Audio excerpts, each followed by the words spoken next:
ಯಾರಿಗ್ ತಾನೇ ಗೊತ್ತಿಲ್ಲ ಹೇಳಿ, ತಮ್ಮ ಬಿಂಕದ ಮೈಮಾಟದಿಂದ ಪಡ್ಡೆ ಹುಡುಗರ ನಿದ್ದೆ ಕೆಡಿಸ್ತವು.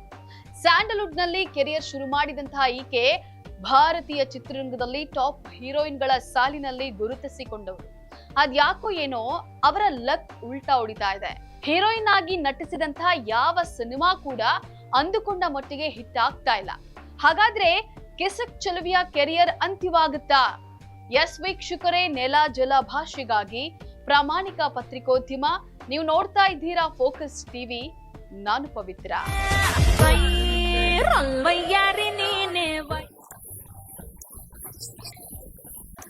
ಶ್ರೀಲೀಲಾ ಕನ್ನಡದ ಕಿಸ್ ಚೆಲುವೆ, ತೆಲುಗಿನ ಡ್ಯಾನ್ಸಿಂಗ್ ಡಾಲ್, ತಮಿಳಿನ ಕ್ಯೂಟ್ ಬೇಬಿ. ಕಳೆದ ವರ್ಷ ತೆಲುಗಿನಲ್ಲಿ 3 ಸಿನಿಮಾಗಳನ್ನ ಮಾಡಿದ್ರು. ಆ 3 ಸಿನಿಮಾಗಳು ಅಂದುಕೊಂಡ ಮಟ್ಟಿಗೆ ಕೈ ಹಿಡಿಲಿಲ್ಲ. ಅಂದುಕೊಂಡ ನಿರೀಕ್ಷೆಯನ್ನ ತಲುಪುವಲ್ಲಿ 3 ಸಿನಿಮಾಗಳು ಕೂಡ ಎಡವುದ್ವು. ಎಸ್, ಈಕೆಯನ್ನ ಹೇಳಿ ಕೇಳಿ ಡ್ಯಾನ್ಸಿಂಗ್ ಡಾಲ್ ಅಂತಲೇ ಕರೀತಾರೆ. ಈಕೆ ನಟಿಸಿರುವಂತಹ ಪ್ರತಿ ಸಿನಿಮಾದಲ್ಲೂ ಸಹ ಡ್ಯಾನ್ಸ್ ಇದ್ದೇ ಇರುತ್ತೆ. ಇನ್ಫ್ಯಾಕ್ಟ್ ಡ್ಯಾನ್ಸ್ ನಂಬರ್ ಜಾಸ್ತಿಯೇ ಇರುತ್ತೆ. ಅದ್ಯಾವ ನಟನೆ ಇರ್ಲಿ, ಅವರನ್ನೇ ಲೀಡ್ ತಗೊಂಡು ಆ ನಟರನ್ನೇ ಮೀರಿಸುವಂತೆ ಸೊಂಟ ಕುಣಿಸಿ ಡ್ಯಾನ್ಸ್ ಮಾಡ್ತಾರೆ.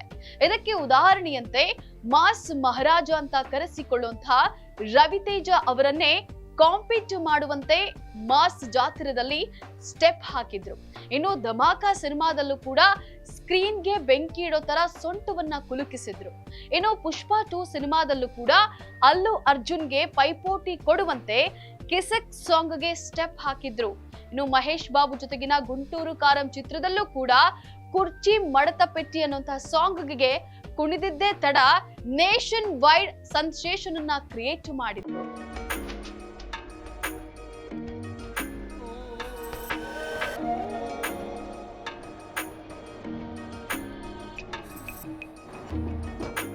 ಹೈದರಾಬಾದ್ ಟು ಮುಂಬೈವರೆಗೂ ತನ್ನ ಡ್ಯಾನ್ಸಿಂಗ್ ಮೂಲಕವೇ ಅಭಿಮಾನಿಗಳನ್ನ ಕ್ರಿಯೇಟ್ ಮಾಡ್ಕೊಂಡ್ ಬಿಟ್ಟಿದ್ದಾರೆ.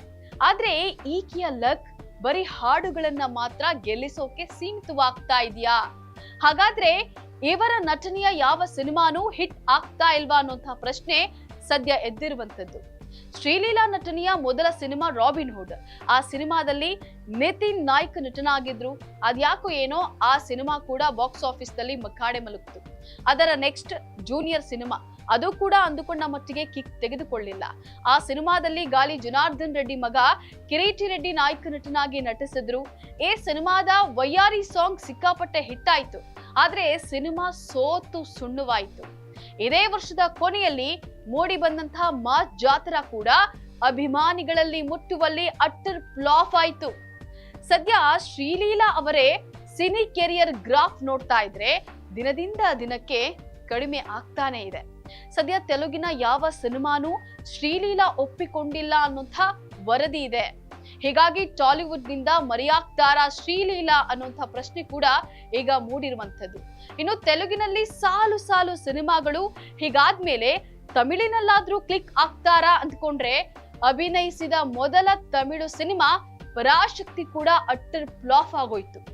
ಆ ಮೂಲಕ ಭರವಸೆಯನ್ನ ಇಟ್ಕೊಂಡು ಎಂಟ್ರಿ ಆಗಿದ್ದಂಥ ಕಾಲಿವುಡ್ ನಲ್ಲೂ ಅಂದುಕೊಂಡ ಜಯ ಶ್ರೀಲೀಲಾಗೆ ಸಿಗದಂತಾಗಿದೆ.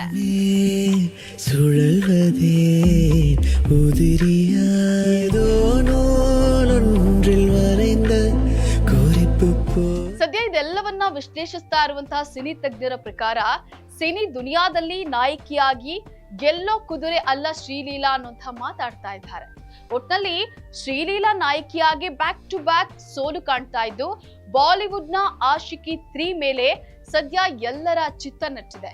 ಒಂದು ವೇಳೆ ಈ ಸಿನಿಮಾ ಗೆದ್ರೆ ಮಾತ್ರ ಮತ್ತಷ್ಟು ವರ್ಷ ಚಿತ್ರರಂಗದಲ್ಲಿ ಉಳಿದುಕೊಳ್ಳುವಂತ ಸಾಧ್ಯತೆ ಇದೆ. ಇಲ್ಲವಾದ್ರೆ ಹಾದಿ ಬಹಳ ಕಷ್ಟ ಇದೆ. ಇದಾಗಿತ್ತು ಈ ಹೊತ್ತಿನ ಅಪ್ಡೇಟ್ಸ್.